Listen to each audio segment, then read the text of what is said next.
Okay, third time's a charm. Let's see if this works. So hopefully I'm coming out live.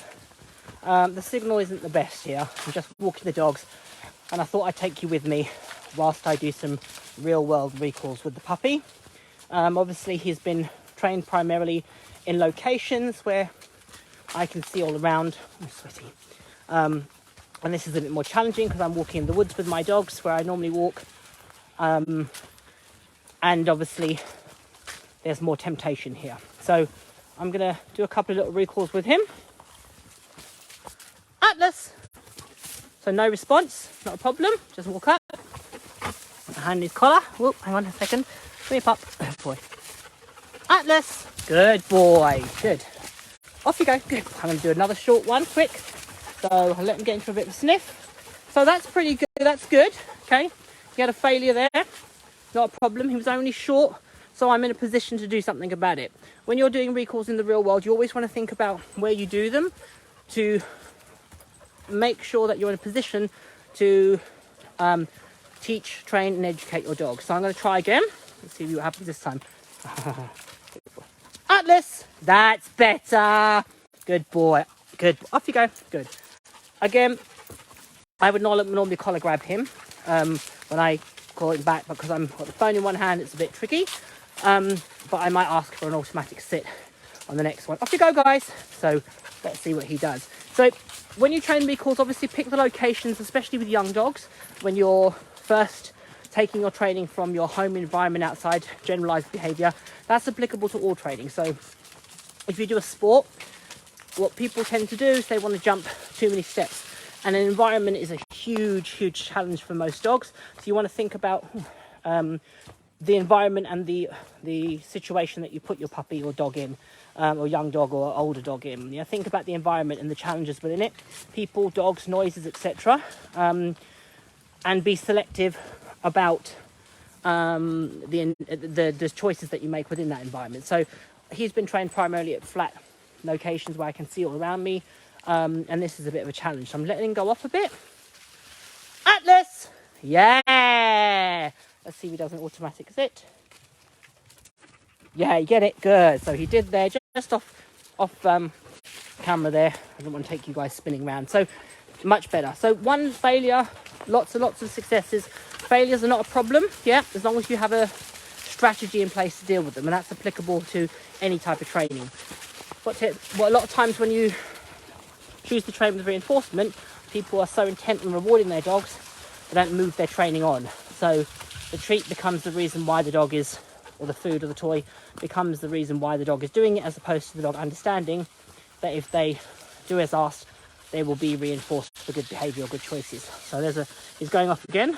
Let me let him get a little bit ahead of me, and hopefully into a bit of a smell. Don't roll in that. Off you go. Good boy. So I'm going to let him get ahead of me. With me. Nice. So I'm going to get him to just walk with me a little bit. Good. Oh, sorry. Yep. Good boy. Click. I think she's been clicked as well. Let me just change this back so you're not just looking at a and reinforce. Good boy. So good. Off you go. So delayed reinforcement there. I didn't have that in that instance. I didn't reward him straight away, which is good for him to understand that if I click him, that he will be reinforced. Not always instantaneously. Obviously, we talked about remote reinforcement. Slightly different. I had it in my pocket. I just clicked him and then got it from my pocket. So I'm building up the dog's understanding of do the thing that I've asked, and you will get rewarded at some point. So that's, again, another really important skill for both domestic dogs with behavioural challenges, reactivity issues, and also sports dogs. Obviously, in sports, we can't take reinforcement in the competition arena. Our dogs need to understand, you're all right, off you go. Our dogs need to understand to go in, perform as asked, respond to cues, etc., and then get reinforcement after. So you want to introduce that to your dog's training as soon as possible. Oh, it's a good one, he's out of sight. So let's see. Oh no, he came back. Good. Good boy. Good. So, let him go off again. I'm going to back off and see if I can create a bit more distance. Good boy. He's in a sniff. Atlas! Yay! Good puppy! Nice. Good. Good. Get it. Good. Off you go. Good boy. So releasing him off as well, making sure I give him permission to leave me as well as recalling him back. So being clear. Really important when you train dogs, no matter what it's for, is consistency.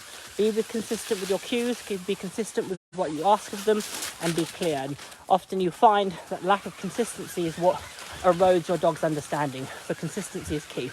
All right, I'm going to carry on my walk. I thought I'd just share a couple of real world recalls with you, showing you that it's not just in staged environments, where there's no distractions. Obviously this environment's a distraction. Just before, on the previous attempts at lives, there was a gentleman walking his dog. We walked past, he did a recall off the dog, which was brilliant. I only did it close.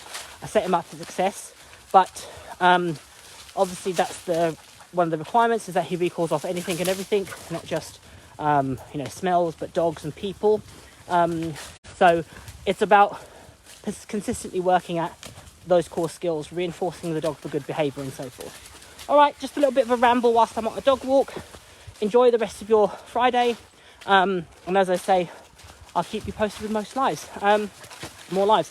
If, as I said previously, if you're interested in signing up for Relabeling Reactivity, which is my online course, which looks specifically at reactive behaviour and all the ways to overcome it, sign up on the link shared previously. And same for my obedience course, Obedience Fanatics. If you're interested in that, by all means sign up. So again, I'll share both those links.